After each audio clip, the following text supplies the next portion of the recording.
ನಾರಿ ಶಕ್ತಿ ವಂದನ್ ಕಾಯ್ದೆಯನ್ನು ಲೋಕಸಭೆಯಲ್ಲಿ ಕಾಂಗ್ರೆಸ್ ಮತ್ತು ಮಿತ್ರ ಪಕ್ಷಗಳು ಸೋಲಿಸುವ ಮೂಲಕ ದೇಶದ ಮಹಿಳೆಯರಿಗೆ ಅನ್ಯಾಯ ಮತ್ತು ಅಪಮಾನ ಮಾಡಿದೆ ಎಂದು ವಿಧಾನ ಪರಿಷತ್ ಸದಸ್ಯ ನವೀನ್ ಕುಮಾರ್ ಕಿಡಿಕಾರಿದರು. ಸುದ್ದಿಗೋಷ್ಠಿಯಲ್ಲಿ ಮಾತನಾಡಿದ ಅವರು 1996ರಲ್ಲಿ ಮಾಜಿ ಪ್ರಧಾನಮಂತ್ರಿ ದೇವೇಗೌಡರು ಮಹಿಳಾ ಮೀಸಲಾತಿ ಕಾಯ್ದೆಯನ್ನು ಜಾರಿಗೆ ಮಾಡುವ ಬಗ್ಗೆ ಪ್ರಸ್ತಾವನೆ ತಂದಿದ್ದರು. ಆದರೆ ಅವರ ಸರ್ಕಾರ ಹೆಚ್ಚು ದಿನ ಉಳಿಯದ ಕಾರಣ ಅದು ಸಾಧ್ಯವಾಗಲಿಲ್ಲ.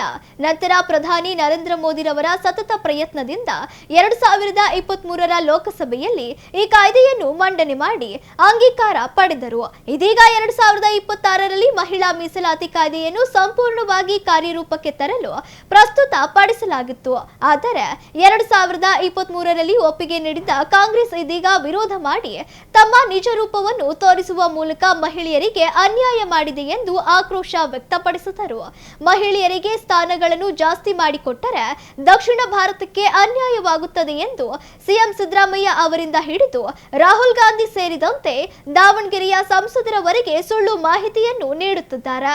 ನಾನು ಅವರಿಗೆ ಕೇಳುತ್ತೇನೆ, ಈ ಮಹಿಳಾ ಮೀಸಲಾತಿ ಕಾಯ್ದೆ ಜಾರಿಯಾಗಿದ್ದರೆ ಕರ್ನಾಟಕಕ್ಕೆ ಎಷ್ಟು ಲಾಭ ಆಗುತ್ತಿತ್ತು ಎಂಬುದರ ಬಗ್ಗೆ ಚರ್ಚೆ ಬರಬೇಕಿತ್ತು ಎಂದ ಅವರು, ಲೋಕಸಭೆಗೆ ಹೋಗಬೇಕು ಎನ್ನುವ ಮಹಿಳೆಯರ ಆಸೆಗೆ ತಣ್ಣೀರು ಎರಚಿದ ಕೀರ್ತಿ ಕಾಂಗ್ರೆಸ್ಗೆ ಬಂದಿದೆ ಎಂದರು. ಸುದ್ದಿಗೋಷ್ಠಿಯಲ್ಲಿ ಮಹಿಳಾ ಮುಖಂಡರಾದ ಗಾಯತ್ರಿ ಸಿದ್ದೇಶ್ವರ್, ಜಯಮ್ಮ, ಉಮಾ ಪ್ರಶಾಂತ್ ಸೇರಿದಂತೆ ಅನೇಕರಿದ್ದರು. ದಾವಣಗೆರೆಯ ಪ್ರತಿಷ್ಠಿತ JH Patel academy, BIT road near Hemavathi hostel, Davanagere. Admission open now. Nari Shakti Vandan ಅಧಿನಿಯಮ ಕಳೆದ ವಾರ ಮಹಿಳಾ ಮೀಸಲಾತಿಯನ್ನು ನೀಡುವಂಥ ವಿಷಯದಲ್ಲಿ ಒಂದು ವಿಶೇಷವಾದಂಥ ಅಧಿವೇಶನವನ್ನು 3 ದಿನಗಳ ಕಾಲ ಮಾಡಿ ಅಲ್ಲಿ ನಮ್ಮ ದೇಶದ ನಾರಿಯರ ಒಂದು ಸಬಲೀಕರಣ, ನಾರಿಯರ ವಿಧಾನಸಭೆ ಮತ್ತು ಲೋಕಸಭೆಯಲ್ಲಿ ಪ್ರಾತಿನಿಧ್ಯವನ್ನು 33% ಹೆಚ್ಚು ಮಾಡಿ ಅದಕ್ಕೆ ಸೂಕ್ತವಾದಂಥ ಕಾನ್ಸ್ಟಿಟ್ಯೂಷನಲ್ ಅಮೆಂಡ್ಮೆಂಟ್ಗಳನ್ನು ತರೋದಕ್ಕೋಸ್ಕರ ಏನು ಬಿಲ್ಲನ್ನು ಲೋಕಸಭೆಯಲ್ಲಿ ಮಂಡನೆ ಮಾಡಲಾಯಿತು, ಅಂಥ ಒಂದು ಮಹತ್ವವಾದಂಥ ಬಿಲ್ಲನ್ನು ಕಾಂಗ್ರೆಸ್ ಮತ್ತು ಕಾಂಗ್ರೆಸ್ಸಿನ ಮಿತ್ರ ಪಕ್ಷಗಳು ಸೋಲಿಸೋದ್ರ ಮೂಲಕ ನಮ್ಮ ದೇಶದ ಮಹಿಳೆಯರಿಗೆ ತೀವ್ರವಾದಂಥ ಒಂದು ಅನ್ಯಾಯ ಮತ್ತು ಅಪಮಾನ ಮಾಡುವಂಥ ಒಂದು ಘೋರ ಕೃತ್ಯವನ್ನು ಕಾಂಗ್ರೆಸ್ ಪಕ್ಷ ಮಾಡಿರುವಂಥದ್ದನ್ನು ತೀವ್ರವಾಗಿ ಖಂಡಿಸುವಂಥ ಕಾರಣಕ್ಕೋಸ್ಕರ ಇವತ್ತು ನಾವು ಒಂದು ಪತ್ರಿಕಾಗೋಷ್ಠಿಯಲ್ಲಿ ಕೆಲವು ವಿಷಯಗಳನ್ನು ನಮ್ಮ ದಾವಣಗೆರೆ ಮಾಧ್ಯಮದ ಸ್ನೇಹಿತರ ಮೂಲಕ ಸಾರ್ವಜನಿಕರಿಗೆ ತಿಳಿಸುವಂಥ ಪ್ರಯತ್ನವನ್ನು ನಾವು ಮಾಡ್ತಾಯಿದ್ದೇವೆ. ಸ್ವಲ್ಪ ಹಿನ್ನೆಲೆಯಲ್ಲಿ ನಾನು ನಿಮಗೆ ಮಾಹಿತಿಯನ್ನು ಕೊಡಬೇಕು ಅನ್ನೋದಾದರೆ, ಮಹಿಳಾ ಮೀಸಲಾತಿಯ ವಿಚಾರವನ್ನು ನಮ್ಮ ಸಂಸತ್ನಲ್ಲಿ ಮಂಡನೆ ಮಾಡಿದಂಥ ಕೀರ್ತಿ ನಮ್ಮದೇ ರಾಜ್ಯದ ಅತ್ಯಂತ ಹಿರಿಯ ನಾಯಕರು, ಮಾಜಿ ಪ್ರಧಾನಮಂತ್ರಿಗಳಂತ ಸನ್ಮಾನ್ಯ HD ದೇವೇಗೌಡರು 96ರಲ್ಲಿ ಪ್ರಸ್ತಾವನೆಯನ್ನು ತಂದರು.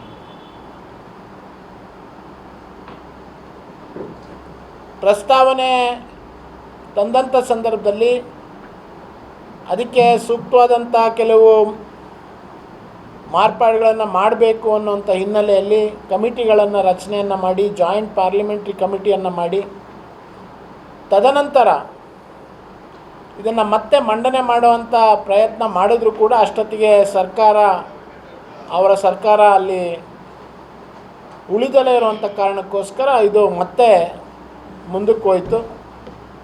ತದನಂತರ ಇದಕ್ಕೆ ಬಹಳ ಪ್ರಯತ್ನವನ್ನು ಮಾಡಿ ಒಂದು ದೀರ್ಘವಾದಂಥ ಸಮಾಲೋಚನೆಗಳನ್ನು ಮಾಡೋದ್ರ ಮೂಲಕ 2023ರಲ್ಲಿ ಈ ಒಂದು ಮಹಿಳಾ ಮೀಸಲಾತಿಯ ಬಿಲ್ಲನ್ನು ಪಾರ್ಲಿಮೆಂಟಲ್ಲಿ ಮಂಡನೆ ಮಾಡಿ ಅನುಮೋದನೆಯನ್ನು ಪಡೆಯೋದ್ರ ಮೂಲಕ ಇದಕ್ಕೆ ಪ್ರಧಾನಮಂತ್ರಿಗಳಂಥ ನರೇಂದ್ರ ಮೋದಿಜಿಯವರ ಒಂದು ಸುದೀರ್ಘ ಪ್ರಯತ್ನ ಮತ್ತು ಮಹಿಳೆಯರಿಗೆ ಸಿಗಬೇಕಾದಂಥ ನ್ಯಾಯಯುತವಾದಂಥ ಹಕ್ಕನ್ನು ಕೊಡಿಸುವಂಥದ್ರಲ್ಲಿ ನಮ್ಮ ದೇಶದ ಪ್ರಧಾನಮಂತ್ರಿಗಳು 2023ರಲ್ಲಿ ಯಶಸ್ವಿಯಾದರು. 2026ರಲ್ಲಿ ಇದಕ್ಕೆ ಒಂದು ಫ್ರೇಮ್ವರ್ಕನ್ನು ಮಾಡೋವಂಥದ್ದಿತ್ತು. 2023ರಲ್ಲಿ ಪಾಸಾದಂಥ ಬಿಲ್ ಅದು ಇನ್ ಪ್ರಿನ್ಸಿಪಲ್ ಆಗಿರೋವಂಥ ಒಂದು ವಿಧೇಯಕ ಆಗಿತ್ತು. 33% ಮಹಿಳೆಯರಿಗೆ ಕೊಡಬೇಕು ಅನ್ನುವಂಥ ನಿರ್ಣಯ ಆಯಿತು. ಅದು ಇನ್ ಪ್ರಿನ್ಸಿಪಲ್ ಆಗಿ ಸಂಸತ್ತಿನ ಸದನದಲ್ಲಿ ಒಪ್ಪಿಗೆಯನ್ನು ಪಡೆಯಲಾಯಿತು. ಆದರೆ 2026ರಲ್ಲಿ ಈಗ ಮಂಡನೆ ಆಡಿದಂಥ ಬಿಲ್ನಲ್ಲಿ ಇದ್ದಂಥದ್ದು ಸಂಪೂರ್ಣವಾಗಿರುವಂಥ ಅದನ್ನು ಕಾರ್ಯರೂಪಕ್ಕೆ ತರಬೇಕಾದಂಥ ಹಲವು ವಿಷಯಗಳನ್ನು ಒಳಗೊಂಡಂತೆ ಈ ಬಿಲ್ಲನ್ನು ಈ ಬಾರಿಯ ಸಂಸತ್ತಿನಲ್ಲಿ ಅದನ್ನು ಪ್ರಸ್ತುತಪಡಿಸಲಾಯಿತು. ಆದರೆ ನಿಜವಾದಂಥ ಕಾಂಗ್ರೆಸ್ಸಿನ ಬಣ್ಣ ಬಯಲಾಗಿದ್ದು ಯಾವಾಗ ಅಂತಂದರೆ ಈಗ ಬಂದಂಥ ಬಿಲ್ನಲ್ಲಿ. 2023ರಲ್ಲಿ ನಾವು ಮಹಿಳಾ ಮೀಸಲಾತಿ ಪರವಾಗಿದ್ದೀವಿ ಅನ್ನೋವಂಥ ರೀತಿ ನಡ್ಕೊಂಡಂಥ ಕಾಂಗ್ರೆಸ್ಸು ತನ್ನ ನಿಜ ಬಣ್ಣವನ್ನು 2026ರಲ್ಲಿ ನೀವು ಡಿಲಿಮಿಟೇಷನನ್ನು ಯಾಕೆ ಮಾಡ್ತಾಯಿದ್ದೀರಾ, ಡಿಲಿಮಿಟೇಷನನ್ನು ಮಾಡೋದ್ರ ಜೊತೆಗೆ ಮಹಿಳಾ ಮೀಸಲಾತಿಯನ್ನು ಯಾಕೆ ತರ್ತಾಯಿದ್ದೀರಾ ಅನ್ನೋವಂಥ ಒಂದು ಅಸಂಬದ್ಧವಾದಂಥ ಒಂದಕ್ಕೊಂದು ಸಂಬಂಧ ಇಲ್ಲದೆ ಇರುವಂಥ ವಿಷಯವನ್ನು ಮುಂದಿಟ್ಟು ಈ ಮಹಿಳಾ ಮೀಸಲಾತಿಯನ್ನು ಸೋಲಿಸುವಂಥ ಕೆಲಸವನ್ನು ಮಾಡಿದ್ರು. ಕಾಂಗ್ರೆಸ್ಸಿನ ಯಾವೊಬ್ಬ ನಾಯಕರು ಕೂಡ